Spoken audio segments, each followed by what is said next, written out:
आता आरोग्य व्यवस्थेला हादरवणारी बातमी आहे, कारण आजच्या आधुनिक युगामध्ये एआयनं क्रांती घडवली आहे.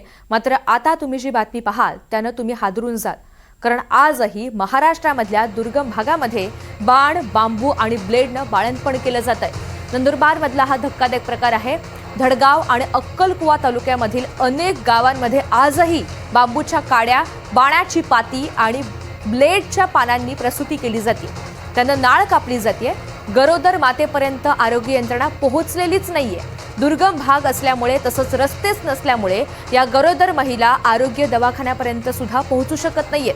त्यामुळे गावातल्या पुरुष दायांच्या भरवशावरच आजही इथे बाळंतपण केली जात आहेत. वेदना कमी व्हाव्यात म्हणून मोहाची दारू पाजत असल्याचं धक्कादायक वास्तव सुद्धा या निमित्तानं समोर आलंय.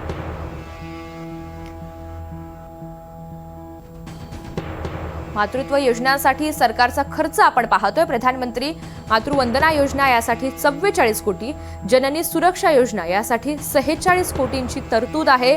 खर्च केला जातो. प्रधानमंत्री सुरक्षित मातृत्व अनुदान 17 कोटी.